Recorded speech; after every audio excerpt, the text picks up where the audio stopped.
बच्चों, आप लोग अच्छे होंगे। आज हम थोड़ा सा एक नया चीज बनाने जा रहे हैं, बहुत छोटा सा video. Lewis structure and formal charge, बहुत छोटा सा वीडियो होगा, 10-12 एग्जाम्पल के साथ बनाएंगे, लेकिन आप लोगों के लिए बहुत इफेक्टिव होगा। Lewis structure, Lewis dot structure में बहुत फर्क है। लुईस स्ट्रक्चर के लिए हम लोग क्या करते हैं, लुईस स्ट्रक्चर में जनरली हम लोग करते क्या है, जैसे कोई भी मॉलिक्यूल दिया CO2, तो इसमें कितने बॉन्ड हैं, पूरे मॉलिक्यूल में कितने लोन पेयर है, कौन एटम कहां सिचुएट होगा, इसके बारे में आइडिया लगा। तो लगभग बॉन्ड बनाने का एक छोटा सा आइडिया दिया लुईस ने, लेकिन कोऑर्डिनेट कोवैलेंट बॉन्ड के बारे में इस पर एप्लीकेबल नहीं है। वो केवल बॉन्ड हम लोग खींच सकते हैं कि भाई कोई एटम एक दूसरे एटम के नजदीक है तो कैसे बॉन्ड का एसोसिएशन किया, बॉन्ड बना कैसे दिया जाए, मतलब एटम को अरेंज कैसे किया जाए, इसके बारे में बात है। इसमें कुछ चीज है, जैसे दिमाग में एक बात याद रखना है कि लेस इलेक्ट्रोनेगेटिव एटम, यही हमेशा सेंट्रल एटम होगा। इसमें except hydrogen, hydrogen central atom नहीं होगा, ये नेवर सेंट्रल एटम, यह कभी भी सेंटर में नहीं रहेगा। हेलोजन भी सेंट्रल एटम नहीं होता है जनरली कंपाउंड में, लेकिन कुछ कंपाउंड होते हैं इंटर हेलोजन कंपाउंड, उसमें हेलोजन हेलोजन से मिलके ही बना होता है, तो उसमें तो मजबूरी है कि उसमें भी लेस इलेक्ट्रोनेगेटिव हेलोजन जो होगा वह सेंटर में होगा। तो इस सेंट्रल एटम कभी भी नहीं होगा, नॉट। ऑक्सीजन अगर आपको टर्मिनल पोजीशन पर अकेले है, ऑक्सीजन अगर आपको कहां है, टर्मिनल पोजीशन पर, तो ऑलवेज फॉर्म डबल बॉन्ड। अब जैसे कुछ इलेक्ट्रोनेगेटिविटी हम लिख देते हैं, वैल्यू। हाइड्रोजन का इलेक्ट्रोनेगेटिविटी 2.1, कार्बन का इलेक्ट्रोनेगेटिविटी 2.5, नाइट्रोजन का इलेक्ट्रोनेगेटिविटी 3, ऑक्सीजन का इलेक्ट्रोनेगेटिविटी 3.5, फ्लोरीन का इलेक्ट्रोनेगेटिविटी 4, क्लोरीन का इलेक्ट्रोनेगेटिविटी 3, ब्रोमीन का इलेक्ट्रोनेगेटिविटी 2.8, आयोडीन का इलेक्ट्रोनेगेटिविटी 2.5, फास्फोरस का इलेक्ट्रोनेगेटिविटी 2.1, सल्फर का इलेक्ट्रोनेगेटिविटी 2.5। तो यह सबसे हम लोग को पता लग जाएगा कि कौन लेस इलेक्ट्रोनेगेटिव एटम है। तो जैसे इस कार्बन और ऑक्सीजन में तो यह पता लग गया कि कार्बन जो है वह सेंटर में होगा, लेकिन अब बॉन्ड कितना होगा इसमें, इस एटम पर लोन पेयर कितना होगा, इसके बारे में हम लोग बात करेंगे। तो उसके लिए एक फॉर्मूला है, बहुत लोग बहुत तरह का फॉर्मूला बनाते हैं, तो हम लोग इसको बोलते हैं NO1, मतलब टोटल वैलेंस इलेक्ट्रॉन। तो इसमें कार्बन का वैलेंस इलेक्ट्रॉन कितना होगा, 4, ऑक्सीजन का होगा 6 × 2, तो हो जाएगा आपको 4 + 12 = 60। अब इसमें हम निकालेंगे N2। अगर हाइड्रोजन प्रेजेंट होगा तो हाइड्रोजन एटम के लिए 2 से मल्टीप्लाई करते हैं और अदर एटम के लिए हम लोग 8 से मल्टीप्लाई करते हैं। तो इसमें हाइड्रोजन नहीं है, तो हम लोग को N2 निकालना है। तो केवल अगर एटम है तो कितने एटम है, 1 और 2 ऑक्सीजन, तो टोटल 3 एटम। इसमें 8 से मल्टीप्लाई कर दिया तो 24 आ गया। अब हम लोग N3 निकालते हैं। N3 इज इक्वल टू होता है N2 माइनस N1। N2 आपका 24 और N1 कितना है, 16 है। तो यहां हो जाएगा 24 माइनस 16 इज इक्वल टू 8। अब number of bond NOB, number of bond कितना होगा, तो N3/2 is equal to 8/2 is equal to 4। तो अब यह मालूम हो गया कि इस मॉलिक्यूल में टोटल बॉन्ड कितना है, 4 बॉन्ड है। अब हम लोग लोन पेयर भी कैलकुलेट करते हैं, तो इसके लिए N4 निकालेंगे। तो इसका फॉर्मूला हम लोग लिखते हैं N1 माइनस N3। N1 आपके पास 16 है और N3 कितना है, 8 है। तो हम लोगों ने निकाल दिया 16 माइनस 8 इज इक्वल टू 8। अब लोन पेयर निकालना होगा, तो हम लोग N4/2 कर देंगे। तो क्या हो जाएगा आपका 8/2 इज इक्वल टू 4। यह क्लियर हो गया कि इस मॉलिक्यूल के पास 4 गो बॉन्ड है और 4 गो लोन पेयर है। तो हम लोग क्या करेंगे, क्योंकि सेंट्रल एटम कार्बन है और ऑक्सीजन उसके बगल में है, तो हम लोगों ने 4 बॉन्ड बता दिया। और ऑक्सीजन टर्मिनल पोजीशन पर है, तो हम लोगों ने यहाँ दिखा दिया कि ऑक्सीजन टर्मिनल पोजीशन पर है, तो डबल बॉन्ड होगा, यहाँ डबल बॉन्ड होगा। कार्बन पर लोन पेयर नहीं होगा। अब 4 लोन पेयर है, तो एक लोन पेयर इस ऑक्सीजन पर, एक लोन पेयर इस ऑक्सीजन पर। यहाँ हम लोगों ने लोन पेयर दे दिया, तो लोन पेयर हो गया आपका 2 और बॉन्ड भी हो गया आपका 2। माने लोन पेयर हो गया यहाँ 2 और यहाँ 2, टोटल 4 और 4 बॉन्ड हो गया। अब जैसे दूसरा क्वेश्चन हम बनाते हैं HCl। अब इसमें हाइड्रोजन है, तो हम लोग पहला फॉर्मूला दे निकालेंगे इसके लिए कि N1 इज इक्वल टू क्या हो जाएगा, हाइड्रोजन का वैलेंस इलेक्ट्रॉन 1, कार्बन का वैलेंस इलेक्ट्रॉन 4 और नाइट्रोजन का वैलेंस इलेक्ट्रॉन 5। तो हो गया आपका 4 और 1 5 और 5 इज इक्वल टू हो गया आपका 10। N2 आपको निकालना है, तो बोला गया कि जो हाइड्रोजन एटम है उसमें 2 से मल्टीप्लाई करना है। तो हाइड्रोजन के लिए हम लोग क्या करेंगे, यहाँ 2 से मल्टीप्लाई कर देंगे, तो 1 into 2, क्योंकि एक हाइड्रोजन है और एक कार्बन है और एक नाइट्रोजन है, तो 2 एटम यहाँ 8 वाला है। तो हम लोग क्या कर देंगे, plus 8 into 2 is equal to क्या हो जाएगा, यहाँ 2 और 16, तो हो जाएगा 2 + 16 इज इक्वल टू 18। अब हम लोग N3 निकालेंगे। N3 निकालने के लिए हम लोग क्या करेंगे, N1 माइनस 18, यहाँ 18 होगा 18।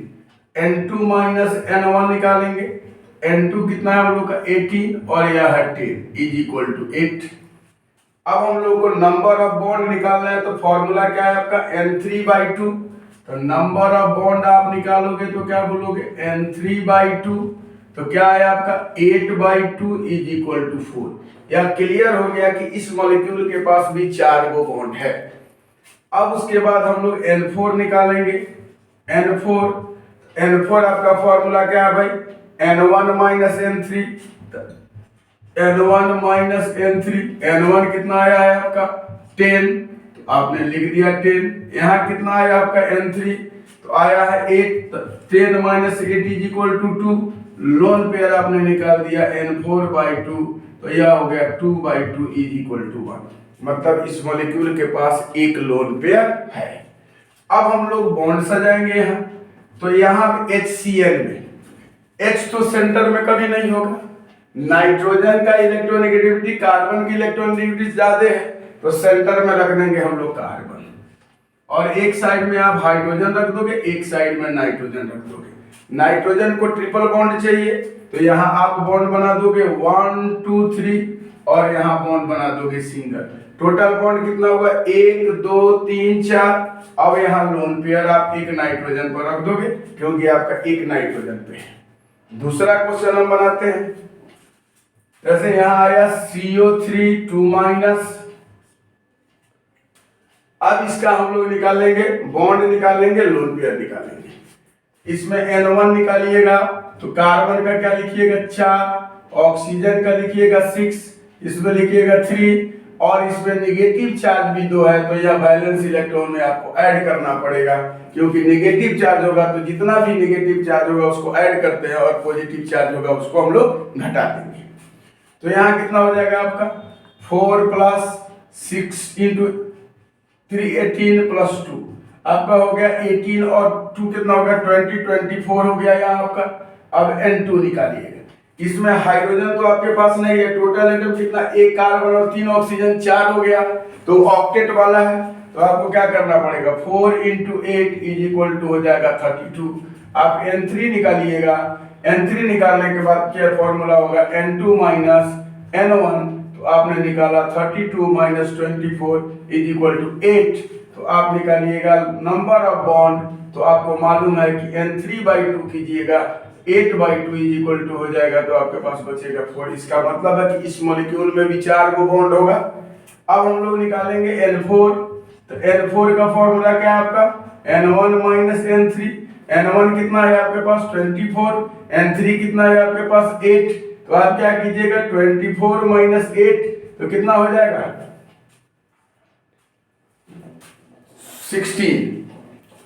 16 हो जाएगा 16, 16 और 24, हाँ ठीक है। तो क्या हो जाएगा आपका लोन पेयर कितना हो जाएगा N4/2, तो क्या हो जाएगा 16/2 = 8। तो मतलब है कि इसके पास बॉन्ड भी कितना होगा भाई, बॉन्ड 4 गो होगा और लोन पेयर 8 गो होगा। अब हम लोग को देखना है कि इस CO3 में कार्बन का इलेक्ट्रोनेगेटिविटी 2.4 है, ऑक्सीजन का इलेक्ट्रोनेगेटिविटी 3.5 है, तो कार्बन सेंटर में रहेगा। तो हम लोग इसका बॉन्ड बनाएंगे, CO3 2- का बॉन्ड बनाना होगा, तो कार्बन को सेंटर में रखेंगे, 3 साइड में ऑक्सीजन रखेंगे। अब ऑक्सीजन पर 2 पर माइनस चार्ज है, तो हम लोग एक ऑक्सीजन पर यहाँ निगेटिव चार्ज और एक पर यहाँ निगेटिव चार्ज रखेंगे। 4 को बॉन्ड देना है, तो इसके पास 7 गो इलेक्ट्रॉन है कि और तो सिंगल बॉन्ड बना देंगे, यहाँ सिंगल बॉन्ड और यहाँ डबल बॉन्ड बना देंगे। अब लोन पेयर आपके पास कितना है भाई 8 है, तो 1 2 3 4 5 6 7 8 आपका CO3 का बॉन्ड बन गया। तो हम इस तरह से हम लोग लिविस स्ट्रक्चर निकालते हैं, कुछ और मॉलिक्यूल का निकाल करके आपको बताते हैं। इसको आप तब तक नोट कीजिए, फिर आगे हम बताते हैं। अब कुछ और मॉलिक्यूल का बनाते हैं, जैसे CH4 का आपको लुईस स्ट्रक्चर बनाना है। CH4 लुईस स्ट्रक्चर बनाना है, तो क्या करेंगे हम लोग N1 में क्या होगा कार्बन के लिए 4, हाइड्रोजन के लिए क्या कीजिएगा 1 × 4, तो क्या हो जाएगा 4 + 4 = 8। टोटल वैलेंस इलेक्ट्रॉन निकाल दिया।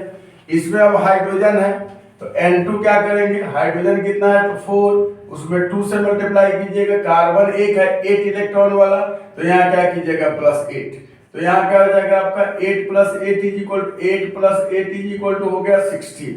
अब आपको क्या निकालना है भाई N3, N3 का फॉर्मूला क्या है N2 - N1, तो आपने क्या निकाल दिया भाई 16 - 8 क्या हो गया 8। अब आपको निकालना है bond pair, number of bond, तो आपने क्या किया N3/2 कर दिया, तो यह हो गया 8/2 = 4। मतलब इसके पास 4 को बॉन्ड होगा। लोन पेयर निकालने को हम लोग देखते हैं, तो N4 निकालना पड़ेगा, N1 - N3, N1 भी 8 है, N3 भी 8 है, तो 8 - 8 = 0। इसका मतलब है कि इसके पास लोन पेयर नहीं होगा, क्योंकि लोन पेयर होता है N4/2, तो N4/2 तो 0/2 = 0। मतलब इस मॉलिक्यूल में कार्बन के पास लोन पेयर नहीं। अब 4 को बॉन्ड है, तो कार्बन यहाँ रख देंगे, हाइड्रोजन हाइड्रोजन हाइड्रोजन हाइड्रोजन, यहाँ single bond single bond single bond single bond, यहाँ बन जाएगा। अब हम एक और कंपाउंड बनाते हैं, PH3 फॉस्फीन NH3, कुछ बता देते हैं, आप लोग अपने से बनाते रहिएगा, यही फॉर्मूला होता है। PH3 में क्या भाई फास्फोरस का N1 = निकालिएगा, तो क्या हो जाएगा 5 हो गया फास्फोरस के लिए, हाइड्रोजन के लिए 1 × 3, तो लिखिएगा 5 + 3 = 8। N2 निकालना है, तो आपको मालूम है कि फास्फोरस को 8 इलेक्ट्रॉन चाहिए, आउटर मोस्ट में हाइड्रोजन को 2 चाहिए, तो लीजिएगा 1 8 + 2 × 3, तो क्या हो जाएगा 8 + 6 इज इक्वल टू 14। तो आपका N3 निकालना है तो क्या निकालिएगा, N2 माइनस N1। तो आपका क्या हो जाएगा 14 माइनस 8, 14 माइनस 8 क्या लिख देते हैं अच्छा से, 14 माइनस 8 इज इक्वल टू क्या हो जाएगा 6। तो आपको नंबर ऑफ बॉन्ड निकालना है, NOB निकालना है। तो क्या कीजिए N3/2 6/2 इज इक्वल टू 3। मतलब इस मॉलिक्यूल में 3 गो बॉन्ड है और लोन पेयर निकालना होगा तो N4 निकालेंगे, N1 माइनस N3। N1 कितना है आपके पास 8 और N3 कितना है 6। तो क्या कीजिएगा 8 माइनस 6 इज इक्वल टू 2। तो लोन पेयर निकालना होगा तो N4/2 is equal to 2/2 is equal to 1। तो आपका 2/2 इज इक्वल टू 1 हो गया।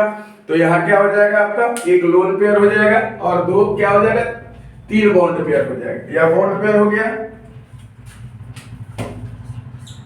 बॉन्डिंग और यह लोन पेयर होगा। आप क्या कीजिएगा, फास्फोरस को सेंटर में रखिएगा, 3 साइड से हाइड्रोजन को 3 को बॉन्ड दे दीजिएगा, एक लोन पेयर होगा।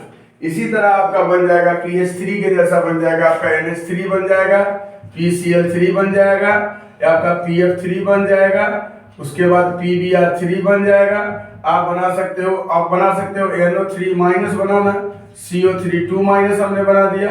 आपने CO2 आप लोग अपने से इसको प्रैक्टिस कीजिएगा, फिर आगे की काम किया जाएगा कि इसमें कैसे बनता है। अब नेक्स्ट बात आता है कि फॉर्मल चार्ज निकालना है। तो फॉर्मल चार्ज का सीधे फॉर्मूला होता है कि फॉर्मल चार्ज हम लोग को निकालना है कि किसी एटम पर कितना फॉर्मल चार्ज है। तो फॉर्मल चार्ज का फॉर्मूला सीधा होता है कि valence electron of the atom, individual atom की बात हो रही, ईच एटम की बात हो रही, इंडिविजुअल में जो एटम इंक्लूड है सबका अलग अलग वैलेंस इलेक्ट्रॉन निकाल देंगे। Valence electron of atom minus क्या करेंगे, जितना बॉन्ड पार्टिसिपेट किया है उस बॉन्डिंग को लिख देंगे। तो लिख देंगे number of bonds associated with atom, उस एटम के द्वारा कितना बॉन्ड का एसोसिएशन किया गया है वह लिख दोगे।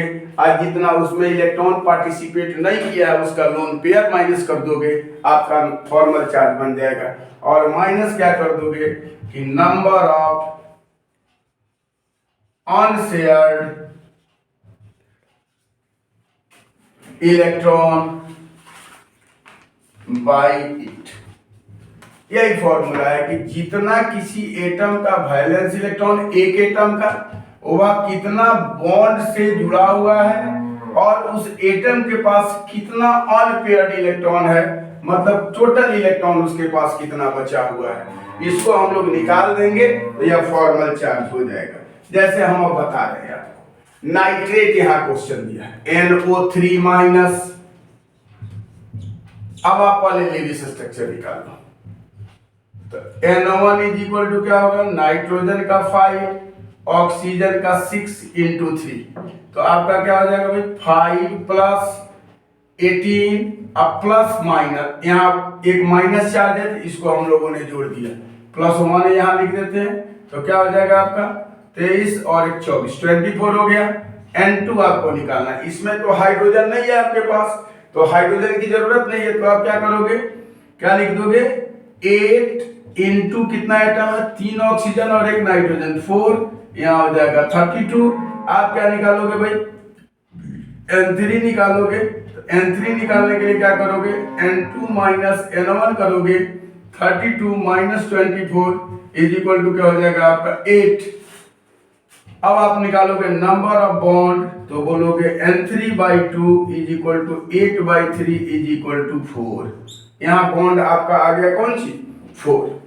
अब आप निकालोगे N4, यहाँ हो गया N3/2 8/2 इज इक्वल टू 4। अब नंबर N4 निकालेंगे, N1 माइनस N3, N1 कितना आपके पास बचा हुआ है 24 24 और N3 कितना बचा हुआ है 8। तो आप क्या कीजिएगा 24 में से 8 घटा दीजिएगा, आपके पास 16। लोन पेयर कितना हो जाएगा N4/2 is equal to 16/2 is equal to 8। अब आपका पास बॉन्ड हो गया 4 और लोन पेयर हो गया 8। तो आप यहाँ बना लो भाई नाइट्राइट का। तो क्या बन जाए नाइट्रेट का NO3 माइनस। अब देखो भाई अब अच्छा से बॉन्ड बना के इसका हम लोग एक और काम करते हैं, फिर आगे हम लोग बनाते रहेंगे। नाइट्रोजन और ऑक्सीजन में आपको मालूम है कि नाइट्रोजन सेंट्रल एटम है, तो क्या करोगे, नाइट्रोजन को सेंटर में रखोगे, ऑक्सीजन ऑक्सीजन ऑक्सीजन। यहाँ ऑक्सीजन पर क्या है भाई, माइनस चार्ज है, तो क्या करोगे, यहाँ पे एक सिंगल बॉन्ड बनेगा, यहाँ डबल बॉन्ड बनेगा, यहाँ सिंगल बॉन्ड बनेगा। लेकिन अब आप बोलोगे कि कोऑर्डिनेट बॉन्ड के हिसाब से, तो नाइट्रेट में कोऑर्डिनेट बॉन्ड होता है, लुईस स्ट्रक्चर कोऑर्डिनेट बॉन्ड के लिए लागू नहीं होता है, तो वहां सिंगल बॉन्ड ही हम लोग देंगे कोऑर्डिनेट बॉन्ड की जगह पर। वैसा आप सोचोगे कि यहाँ तो गलत पढ़ा रहे हैं कि कोऑर्डिनेट बॉन्ड होगा, तो लुईस स्ट्रक्चर में कोऑर्डिनेट बॉन्ड नहीं होता है, इसीलिए हम लोगों ने यहाँ NO3 माइनस किया। अब लोन पेयर यहाँ एक माइनस है इसी ऑक्सीजन पे। अब लोन पेयर कितना, 8, तो 1 2 3 4 5 1 2 3 4 5 6 7 8। अब हम लोगों को निकालना है फॉर्मल चार्ज। तो फॉर्मल चार्ज का मतलब क्या हुआ, फॉर्मल चार्ज हम लोग को निकालना है, तो हम लोग एटम मान लेते हैं, इसको 1, इसको 2, इसको 3 और इसको 4। अब पहले एटम पर कौन सा फॉर्मल चार्ज है, तो फॉर्मल चार्ज किस एटम के लिए, फर्स्ट एटम के लिए। अब देखो कह रहा है कि वैलेंस इलेक्ट्रॉन, तो ऑक्सीजन का वैलेंस इलेक्ट्रॉन 6, कितना बॉन्ड है, एक बॉन्ड है, तो -1, कितना इलेक्ट्रॉन अनशेयर्ड है, तो 2 2 4 और 2 6, -6। आप ही बता दो कि कितना हो जाएगा इसका, 6 - 1 -6 = -1। इसका मतलब है कि इस एटम पर -1 चार्ज है। अब atom number 2, second number atom की बात बोल रहे हैं, इसका वैलेंस इलेक्ट्रॉन कितना है, 5। ये कितने बॉन्ड से जुड़ा हुआ है, तो 1 2 और 2 4, तो माइनस हो गया 4। इस पर लोन पेयर कितना बचा हुआ है, तो लोन पेयर नाइट्रोजन पर एक भी नहीं बचा हुआ है, क्योंकि यहाँ 5 इलेक्ट्रॉन हो गया इसका, 1 2 3, हाँ ठीक है भाई। तो लोन पेयर इसके पास कितना बचा हुआ है, 0, तो इसके पास कौन सा चार्ज हो गया, +1 चार्ज हो गया। अब ऑक्सीजन 3 वाला पे आइए, 3 एटम, तो 3 एटम के पास वैलेंस इलेक्ट्रॉन कितना है, 6, कितना बॉन्ड से जुड़ा हुआ है, 1, कितना लोन पेयर है इसके पास, तो क्या हो गया 6, तो क्या हो जाएगा, इसके पास -1 चार्ज हो गया। अब इसके बाद आइए 4 एटम के पास, तो ऑक्सीजन की कितना, 6 माइनस कितना हो जाएगा, बॉन्ड कितना जुड़ा हुआ है, 1 और 2, तो 2 और माइनस लोन पर कितना है, 4 = हो जाएगा 6 में, यहाँ हो जाएगा 0। तो आप चार्ज दोगे तो यहाँ बोल सकते हो कि पहला एटम पर माइनस चार्ज है, -1 चार्ज है, इस पर 0, इस पर पॉजिटिव चार्ज है, नाइट्रोजन पर कौन सा, हाँ पॉजिटिव चार्ज है, +1 चार्ज है, इस ऑक्सीजन पर -1 चार्ज है, और इस पर कोई चार्ज नहीं है, फॉर्मल चार्ज 0। तो आप फॉर्मल चार्ज निकालने के लिए क्या करोगे भाई, कि सबसे पहले क्या करोगे, उसका वैलेंस इलेक्ट्रॉन निकाल दोगे, कितने बॉन्ड से जुड़े हुए हैं उस बॉन्ड से निकाल करके, उसके बाद कितना उसके पास अनपेयर्ड इलेक्ट्रॉन है उसको आप क्या कर दोगे, घटा दोगे, उस एटम का फॉर्मल चार्ज निकल जाएगा। तो आपको हमने बताया कि फॉर्मल चार्ज कैसे निकालोगे और लुईस स्ट्रक्चर कैसे निकालोगे। फिर अगला वीडियो में कुछ और इस पर हम लोग काम करेंगे, एक नया ट्रिक और चीज लेके आएंगे। तब तक आप लोगों के आपको वीडियो देखने के लिए बहुत बहुत धन्यवाद। आप लोग ज़्यादा से ज़्यादा लोग हमसे जुड़े, और वीडियो से जितने लोग जुड़ेंगे धीरे धीरे छोटा छोटा बहुत सारा चीज़, नया नया चीज़ आपको बताऊंगा। आज के लिए चलिए आपको इतना ही है, उसके लिए धन्यवाद।